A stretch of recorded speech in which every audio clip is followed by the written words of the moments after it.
This is Theo Goodman from Degentalk.com, and I'm here with Oiling Meow. We're going to go over some picks. He's got a bunch of picks in the Japan leagues, in the English leagues. I got one or two soccer picks, and I've got some MMA picks for this weekend at the UFC 229 McGregor against Kabib. But we're going to go over Oiling Meow's picks mostly. He's got a lot more. Thanks for coming on today. How's it going? Yeah, doing fine, thank you. Excellent. So, all right. Let's see. Today's the first. It looks like your first pick is on the 5th. Are there any earlier than that? Let me scroll down here. No, it looks like we No, I got guess on the the fifth. 5th. Um, Yeah. Tell us about this yeah, one. the fifth is Is earlier. that Japan League 1? Yeah, Japan League One. Basically all my picks are from Japan League One. I haven't done the analysis for the Japan League Two yet, but these are the Okay. Japan League One games which I feel like they have the biggest disparity in the way I price the games. Yeah, Okay, great. so basically for the first game, I think it's on a Friday. Yokohama versus Sapporo. I am liking Sapporo a lot because of the way Yokohama's defense is actually organized. Um, I do believe that this is more of an even game. So, but how I price this game would be about 250 for each side on the money line. But according to what the betting markets have given to us, Sapporo is priced at 330, which I don't really feel like they are um how do I put it? They are worth the price. So we should, as always, we always find like price differences in the games, and I feel like Sapporo is actually one of the better picks this weekend. Mhm. And If and you're if gonna go. You're going ahead on the money. You like to go on the money line a lot. It looks like I don't see any handicaps here. these are my kind of leans Okay. in a sense that I would actually like proportion, maybe depending on the game itself. Uh, Um, I'll proportion some bit of it on the spread and some of it on the money line. Okay, Yeah. yeah. Like splitting stakes, kind of like how the Asian quarters and all that kind of stuff. Okay, yeah, that makes sense. So do you think that Yeah. on this one, do you think it's good to go ahead and take this now, or should we watch it? I think you should take it right now. It might drop to about 280, depending. Okay, the thing is, this is very lineup dependent kind of a game. I think Sapporo's best player is out on injury currently, and I'm not sure he is slated to return actually for this game. But I think the price indicated on this, even with or without him, is not fair. So yeah, I would go ahead and take it. If he is slated to return to the lineup, I guess Sapporo would actually the odds for Sapporo would actually drop by a lot more. Okay, right on. All right. Let's Okay, let's go. Let's see. On the 5th, also, is not in the Japan League, but in the English League is Brighton against West Ham. And it looks Yeah. like you went with West Ham money line. I'm just going by the date. I'm going by chronologically in Yeah. order, so we can The kind thing of. is, West Ham on the money line is um as always. I think that's actually a very strong home advantage for the English Premier League. But the West Ham actually have been performing really really well. Currently, I think against Yeah. Chelsea they were pretty unlucky to draw. They were pretty unlucky to draw the game. I saw Yarmolenko missed like some pretty huge sitters that game, and they could easily have won it. Yeah, but and against United, they were really brilliant. So I would take West Ham on this, considering that they actually like pretty much scored the two of the big four clubs in the EPL. Yeah, Mhm. Yeah, they have been really destroying teams unexpectedly. I guess I would. I mean, my hunch would be to also go ahead and take this one. That there could be some betting coming in on West Ham closer to the game on this one. I actually predict that West What do you Ham think? might become favorites for this game. I'm not really Uh-huh. sure why. Currently, maybe the lines are really wonky at the start of the week, Yeah. and people have not really been paying attention to the lines that well. Yeah. So we're still really early in the week, so I think that's a really good time to do the show like this. Yeah, and all you need is some newspapers and I mean you could be some tipsters and so on, but like, somewhat more of the sports pages, hyping West Ham because they have been quite on a run lately unexpectedly. So yeah, I could definitely imagine some articles coming out and West Ham getting hyped up in the media and people getting 2.9. behind them. The current odds Right. of 2.93, Yeah, according to this site. I'm pretty sure it will drop to about 2.3, if I'm not wrong. That's not bad. Yeah, that's why I was wondering, maybe we should become more traders than directional sports bettors. But anyway, we can talk about that another time. Okay, then we got Osaka against G Osaka. Can you explain what is up with that? What does C and G stand for? And what's up with this game? Mm-hmm. C stands for Cerezo and G stands for Gamba Osaka. So like this is basically a derby between two Osaka teams. They are really, really close to each other, and I'm feeling Gamba Osaka for this one. Historically, actually, I know that we shouldn't go by past previous year's records, but I just want to point out that Gamba Osaka actually has an edge over Cerezo.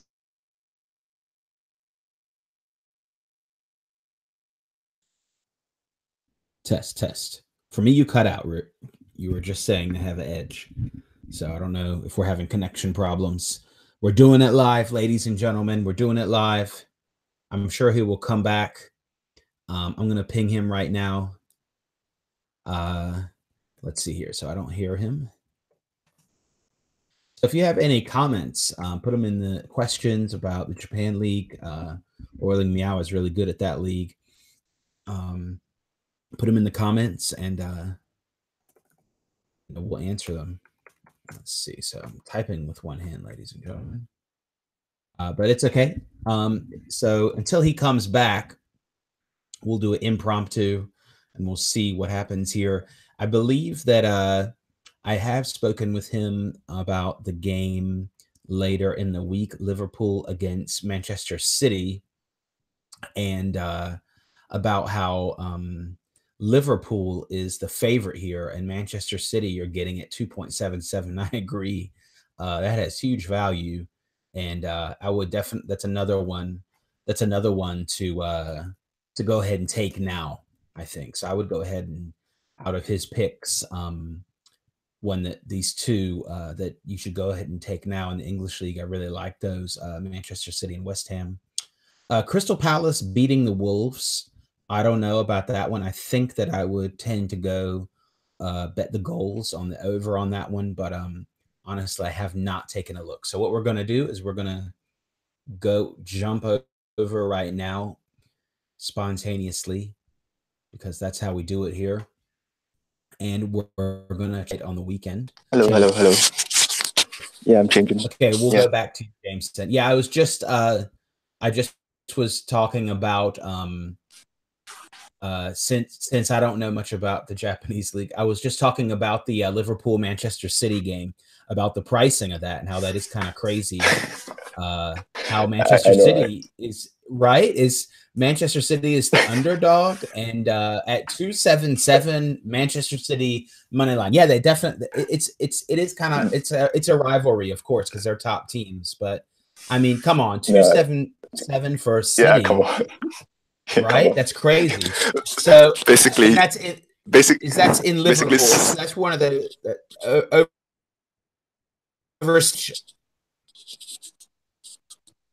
where the home advantage is not that big, right? Did you die again? Yeah. No.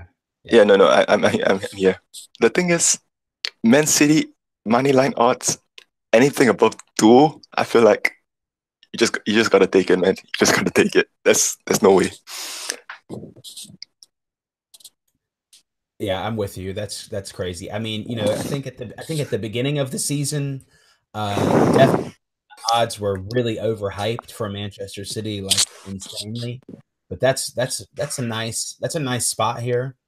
I actually don't think that Man City actually is overhyped. I'm pretty sure they are appropriately hyped for this No. I for think now. throughout the entire course.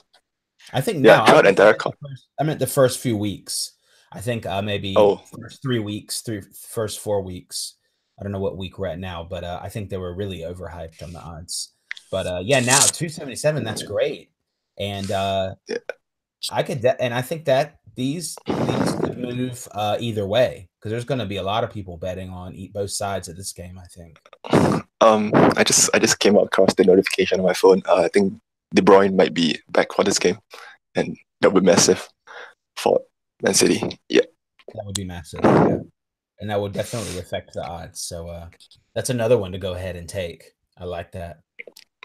yeah, Okay, yeah, so you were telling us about how you like G Osaka yeah. The away on team. that one. Yeah, but technically it's a derby, so they are not really away, right? Right. Yeah. And They're not really away. just a side note, Cerezo Osaka's home stadium's under renovation, so like they're not really playing on their in the home stadium. They are playing in some neutral ground right now. So like the more even the home advantage for the home team, Cerezo Osaka is I think gone for this game. So might as well go ahead and take Gamba Osaka on the money line or on the spread. I think you could probably get like for double chance you probably can get about 1.8 for Gamba Osaka, which is really magnificent because the how do I put it, Gamba Osaka is actually fighting for relegation and they really need the points for this fixture from this fixture. Okay, great. I like that. 3.9 right now. Okay, we got Kobe against Nagasaki. So V Varan Nagasaki, and you got Yeah. Nagasaki on this one. Yeah, I have Nagasaki on this one. The thing is, Nagasaki is also like fighting off relegation like Gamba Osaka. I think Nagasaki is like rooted in the bottom place, but due to the way the J1 league is set up and the way that basically the points disparity is not that high, so Nagasaki still has like a great chance to escape relegation if they can string some results together. Yeah, so for this result, Vissel Kobe also has nothing to fight for towards the end of the season, and they're probably like, I don't know, in like those end of season mode in a way, and Nagasaki would actually like bring out everything to try to win this game, and I foresee them getting a result. And at 4.08 is pretty much you could do a double chance for this game as well. You could get about 1.8 for that, 1.9, yeah, which is more than fair for Bivaren. Okay, let's see. Another one on the same date. We got Sagan Tosu against Shonen, and you got Shonen on this one at 3.53. You have all DGen odds here. It's all like around 3 is about your average odd right now. But that's good. Yeah. Okay. Just one tip about everything that I'm choosing. If you actually understand basic statistics and how to put it, so implied money line odds of 3.3 is about maybe that. Let me just do a quick.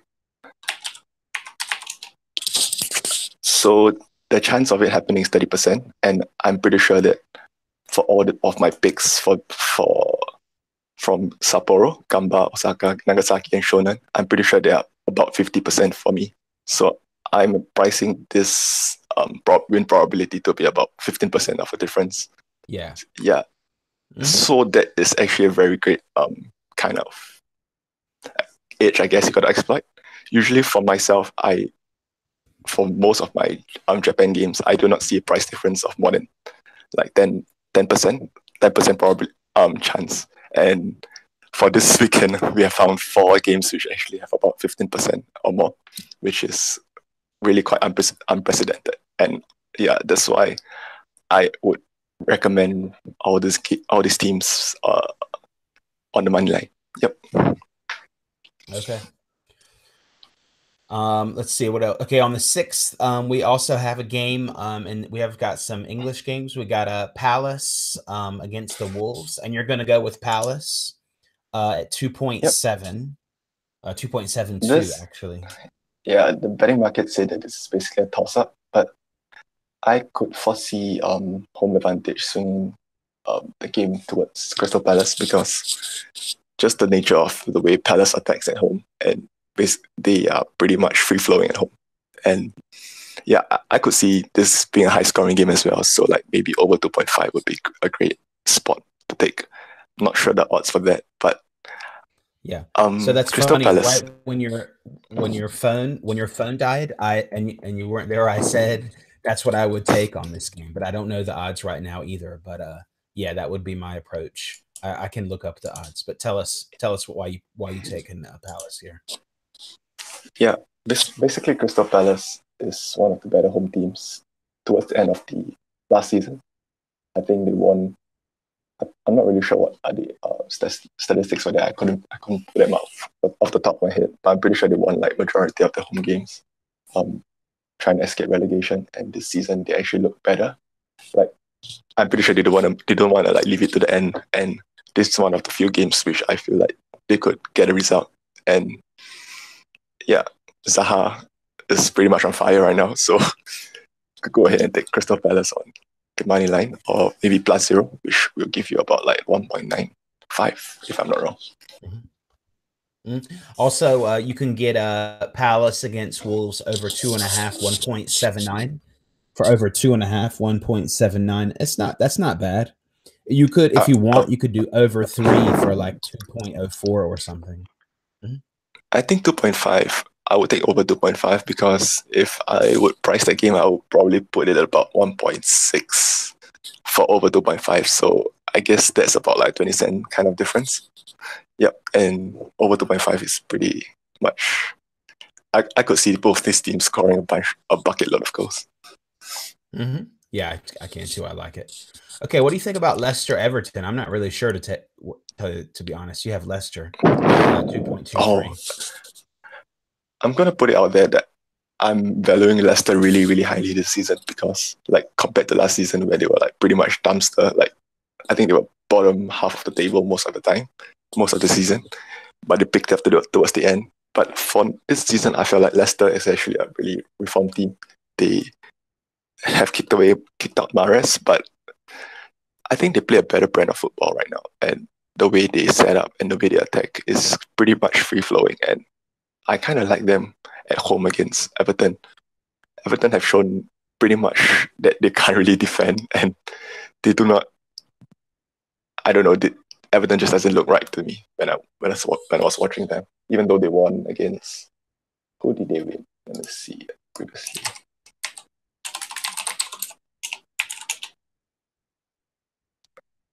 Yeah, they won Fulham 3-0, but I don't think that scoreline was really indicative of how the game went. I thought Fulham completely dominated the first half, just that they couldn't score, and yeah, Everton banked 3 past them when they were pretty much like, I don't know, caught unawares, I felt. So it wasn't really that much of a result for them. And Leicester, I think, has a definite edge in this game, and I would probably price Leicester at about the money line outside about 1.8. So this is about like 43 cents of difference, which is pretty much really good. Yep. Yeah, that is pretty good. Okay, and then we already talked about Liverpool City a little bit. What about Nagoya against Tokyo?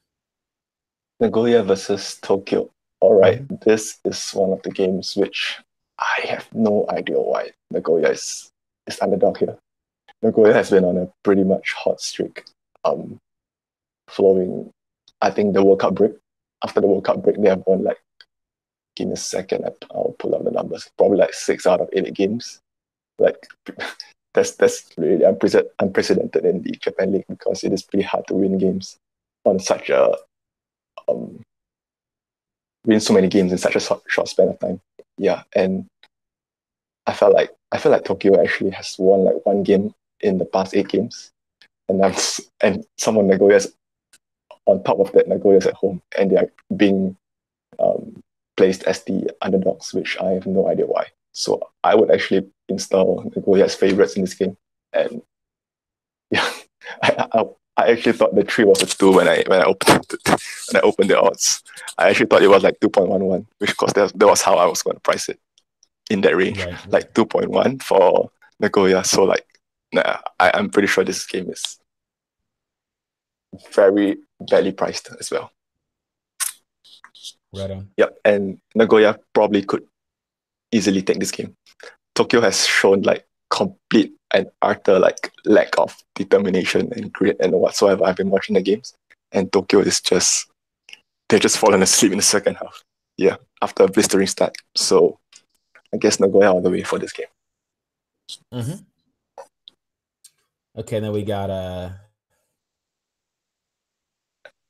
Vegalta against Urara. Yep, Vegalta Sendai. Mm-hmm. Okay, maybe we could scratch this game because actually I want to talk about the one on top of it more because I felt like this one has a bigger price disparity. Okay. Yeah, Kashima versus Kawasaki. This was, I think, last season's top two. Kashima was the second, and Frontier was the first. So like, there's history dating back to last season, and actually, Kashima actually had a 4-point lead going into the last two games of the season last season, and Kawasaki eventually overcame this 4-point difference and won the league. So basically, I think Kashima drew the game, the second last game, and they lost the last game, and Frontier won both their games, which was really a surprise. So I guess Kashima is going to be up for this. And for this season, Kawasaki Frontier is actually in the lead at the top, and I guess Kashima want to get crash the party. So yeah, being installed as underdogs for this game is pretty much quite surprising for me because Kashima actually has shown quite improved performance as of late. On top of that, as I said, the history between these two clubs, I think Kashima would want to spoil the party for Kawasaki and wouldn't want them to actually repeat both years as champions. Yep. So Kashima actually has a lot in the tank for right now, and I think 2.97 is pretty much too high of odds, and we could take Kashima for this game. Mm-hmm. Okay, great. All right, well, that was your whole slip went through a lot of games. That was good. I also was thinking, hold on, let's see here. There is a Champions League and Europa League this week. Tons of games. Let's see here. Don't really have a lot to say about most of them, but yeah, I was thinking. I mean, there is this game, Lazio against Frankfurt. Let's see. The over 2.5 is 1.93. I would lean to take that, even just the way Frankfurt's playing. You were saying they're playing really trashy. That's kind of true, and I think it lends itself. They're trying to play offensively, yeah, and it's kind of working. It's kind of working. And they're trying to press a lot and stuff, and it's not really, the defense is not really there. Yeah. And I'm just going to put it out there. I think that Frankfurt does not have the necessary talent to play the kind of football that they want to play. Correct me if I'm wrong. Yeah, that could be true, but that's what they did. That's what's so funny, because that's what they did all last year too, and they were pretty successful last year. That's why they're in the Europa League. So. And they topped it off with that crazy cup final. That was the most really memorable. So I think just ride that craziness until it's totally done. They with the money they have, they did try to get different talent. Rebic is back, which is definitely their star right now from the Croatian national team. Boateng is not playing, so it's not the Boateng from Bayern Munich. It's his brother, but he would really help to kind of make the team work as a team, and you really miss him right now, I think. But it's still, I think that I could see both these teams conceding, and I could definitely see. Hey, it worked against Marseille. I don't know how Frankfurt beat Marseille, but they did somehow, 2-1, I think. Do you catch the game? Do you catch the game? I didn't. I watched most. It was an empty stadium. It was really strange. It was really weird. And I believe Frankfurt was down 1-0 and then scored 2 goals in the second half somehow. And it was just really strange. So, you know. So you're saying, okay, the thing is, I'm going to put it out there. I kind of really believe in like this concept of regression to the mean.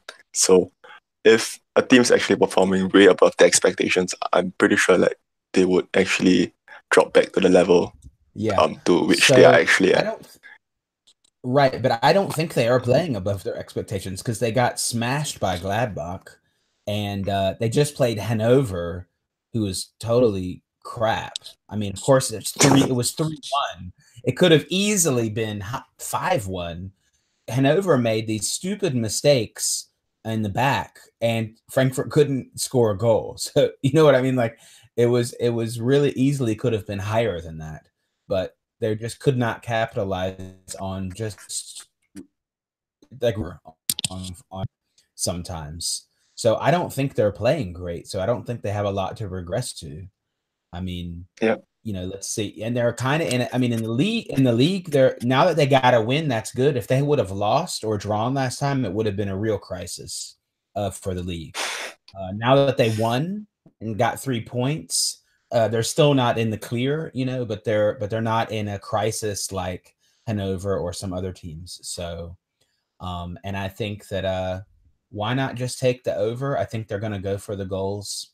Another one is just a weird, wild one. I honestly, I don't know anything about this team, Vidi, MOL, Vidi. I have no idea, but it just stuck. I always look it up. They're playing Chelsea, and I always like these teams in Europa League, and it's in the group stage. So you really just need a win. I mean, yeah, okay, goal difference. I guess that could play a role, but you know, it's important for Chelsea to secure a win. And Vidi has everything to fight for, you know, and Chelsea, you know, might be worried about the league and they just want to secure a win here and then go on. And I mean, if Vidi can score a goal against Chelsea, it's like a championship, you know. So I really love those when they get those huge handicap. I'm not telling anyone to take the money line. I'm just saying, look at this plus 2.5/3, 188. I mean, it's just ridiculous. I mean, yeah, they could get totally destroyed.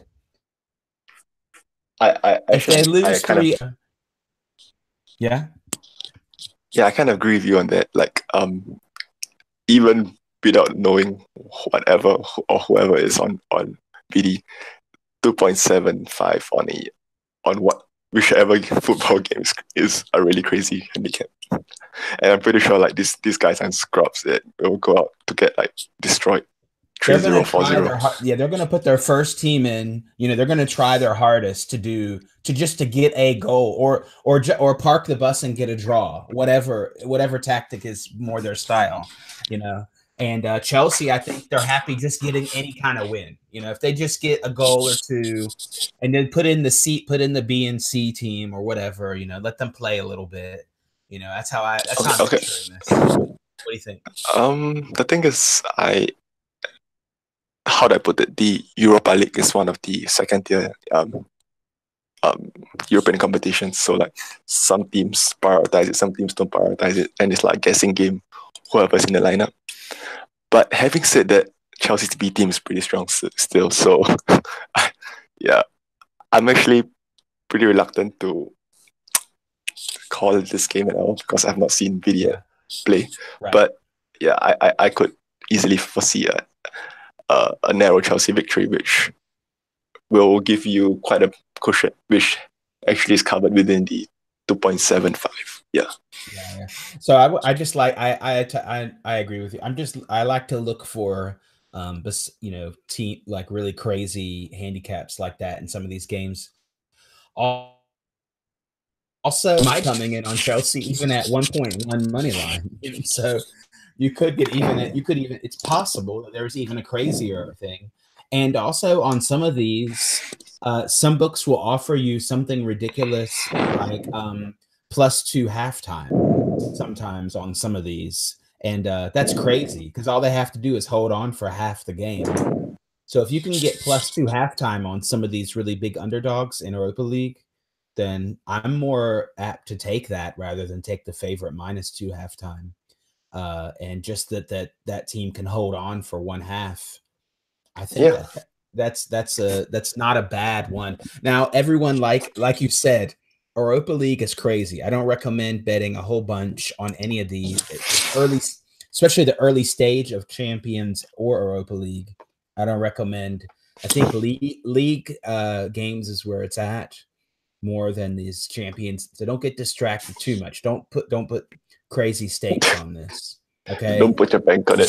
That's all you're saying. I mean, I'd rather bet like your picks in Japan League high than, you know, some random Europa League games. Like you said, some of the, it's hard to tell what teams care about it, what teams don't, if they need the money. It's all this a lot of factors. Yeah, it's too hard to second guess everything. Yeah, like that's why I don't do Europa at all. Yeah, and who's concentrating on? It's early in the league. Who's concentrating on league? Who's concentrating on? It's kind of hard to tell clearly. Plus plus the thing is, the cross European matchups are a nightmare to actually like envision. I have no idea what either team how they would set up against each other, and I've seen like many of the games actually like how do I put it? They just pass around like they're really unsure of the opponents. Yeah. Yep. So, yeah, they have to. They're not used to playing them. You know, in the league, these guys they've played each other before, even if they've been on different teams. You know, they have an idea, they have a feeling for it, and maybe in the later stages, it's like that too. Some of the they've played against each other some. But that's all I've got. That's all I've got for soccer. I'm just going to briefly go over really quick the UFC 229, the big fight, the McGregor fight that probably everyone is talking about against Kabib.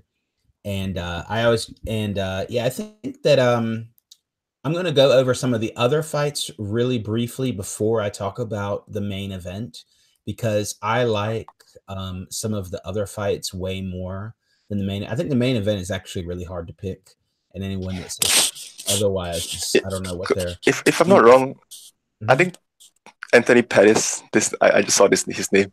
He recently won a fight against one of the bigger. He upset someone, right? I couldn't really remember. Anthony Pettis is a really solid fighter. It's just that Tony Ferguson is crazy. He's like a ninja kind of. Actually, that is actually going to be a fun fight but look what happened. See, all the money came in on Ferguson. Look, he opened at 285, and it's at 4 now. So I'm not even going to bet that fight at all. Maybe a prop bet. I'll take a look at that later if there's something like Ferguson by submission, maybe, or something crazy like that at a crazy odds. But everyone bet Ferguson. They both have really spectacular moves. You know, Anthony Pettis has this one where he's famous, where he did he jumps off the side of the cage and then kicks someone in the head. You know, it's like. And Ferguson does like ninja rolls and then takes people down. I mean, they both have really crazy, unorthodox, spectacular fighting styles. I see why Ferguson is the favorite, but I'm not about to take him at 1.28, and I don't think it's worth it at all. But who I do think is worth it, who's already taken some money, is Alexander Volkov against Derek Lewis. Now, you could have got this at 1.6. Let's see what it opened at. So it opened at 1.54. So it's still better than the opening. It did shoot up to 1.6, 1.61 recently. Now, I would probably keep an eye on this. That is one reason I like Volkov, is he's still under the radar a little bit. He's not a shit talker. He does speak English, but he's not, I don't know, he's just not really marketing himself like some of these other guys. Derek Lewis, I mean, his name is Black Beast, and he knocks people out in the first round, and he's really a nice guy, and he does lots of interviews, and people like talking to him, so and he does what people like to do. He has a big, he has a lot of Volkov has knocked people out too. But Volkov, I think, is really a bad matchup for Lewis. He's very technical. He's very patient. He uses his reach very well. And Lewis runs out of gas sometimes. Sometimes he kind of gives up on. He doesn't totally give. He kind of looks like he's giving up after a few rounds.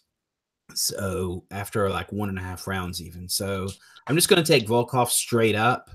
And if you really wanted to, you could put a bunch on Volkov, and then you could do Derek Lewis wins in the first round, which I think is at 5, just to get your stake back. So if you really, because if Derek Lewis is going to win, I think he's going to have to knock him out right away. Let's see. Yeah, Lewis wins in round 1, 5. So, you could kind of like draw no bet in soccer. So you could do, if Volkov loses in the first round. I mean, the odds are not so great, 1.5 to do that.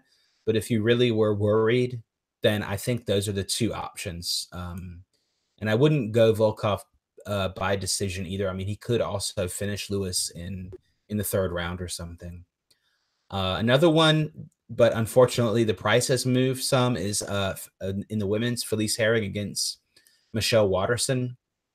And yeah, I mean, if you were smart, you should have jumped on that at open, because you could have got it at 2. Still, 177 is not horrible. It was down to, let's see, it was down to 167 at one point.